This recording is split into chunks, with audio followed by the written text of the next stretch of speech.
Et notre invité de 8h50 ce matin, Nouza Bouchareb, la ministre de l'Aménagement du Territoire National, de l'Urbanisme, de l'Habitat et de la Politique de la Ville. Bonjour. Bonjour. Le secteur de l'immobilier et du BTP largement impacté par cette crise. On rappelle que l'on parle de 14% du PIB. Quel impact cette crise, pour l'instant, a-t-elle eu en termes d'emploi et de mortalité d'entreprise ? Effectivement, le secteur de l'immobilier, comme tous les autres secteurs, est actuellement fortement impacté par la crise sanitaire. C'est un secteur qui a un impact économique et aussi un impact social. Et du coup, cette crise sanitaire a des effets directs sur le secteur immobilier et aussi des effets sur les autres secteurs qui sont en lien direct avec le secteur de l'immobilier. Est-ce que vous avez des chiffres ?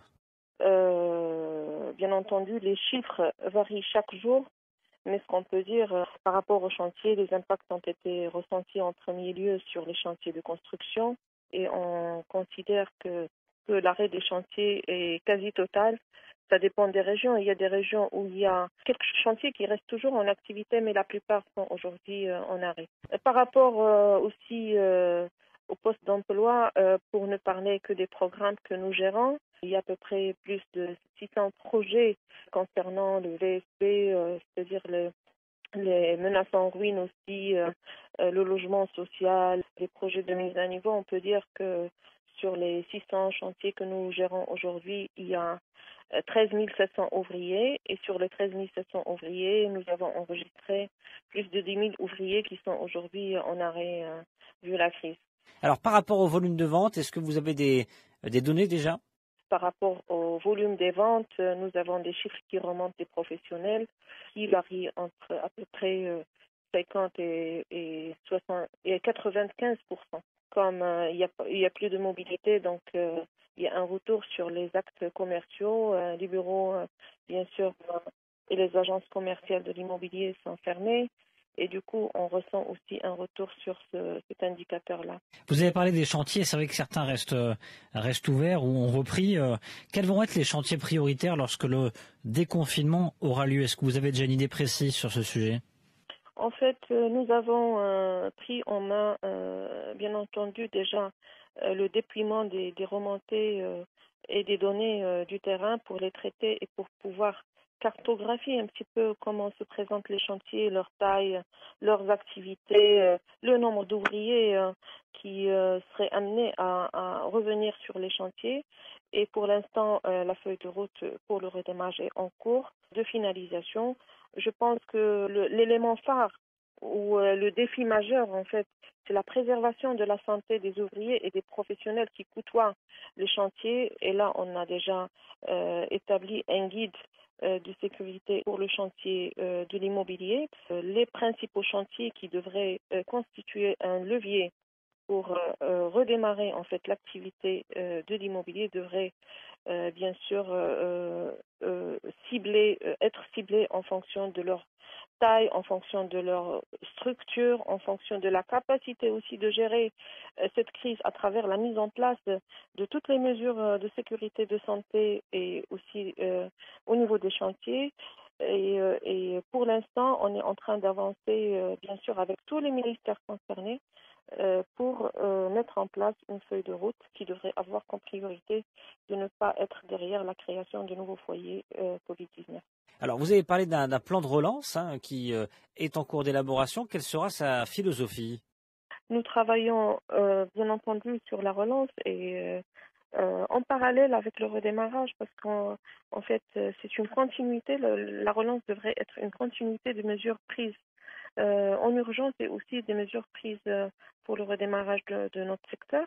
Ce plan de relance devrait être durable, inclusif et surtout résilient par rapport à ces phénomènes qu'on est en train de voir aujourd'hui, aussi bien des phénomènes naturels en rapport avec les changements qu'on est en train de vivre que par rapport à ces crises sanitaires qui aujourd'hui nous poussent à réfléchir à des solutions innovantes et surtout à des solutions qui permettraient au secteur d'être beaucoup plus résilient qu'avant.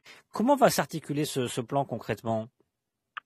Ce plan de relance, il sera fait en deux temps.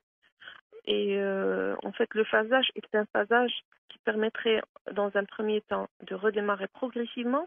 Et ça, c'est dans le but de préserver déjà les acquis, de préserver, et c'est très difficile, bien entendu, de préserver ces acquis, notamment au niveau de l'activité immobilière, mais nous faisons tout pour que cette première phase puisse déjà instaurer un certain nombre de mesures d'ordre administratif, fiscal et financier qui vont rendre confiance au marché de l'immobilier.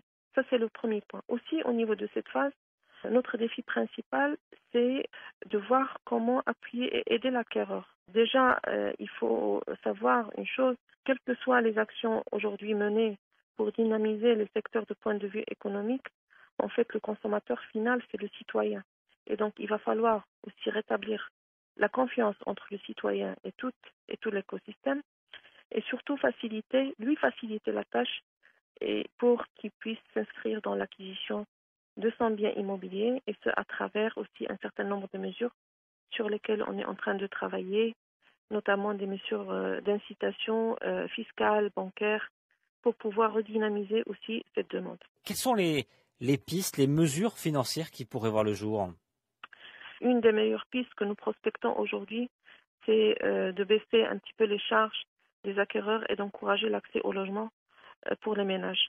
Une autre piste que nous sommes en train de prospecter aussi, et c'est une piste que nous allons négocier avec les banques notamment, c'est comment réactiver un certain nombre de produits comme Fogarim et Fogaloge pour que ce soit beaucoup plus utilisé dans l'action d'achat ou d'acquisition d'un bien, en élargissant un petit peu la cible, en faisant des propositions sur le plafond de ces crédits et de ces fonds. Alors vous avez parlé de la première phase, la deuxième phase ce sera au niveau de la demande.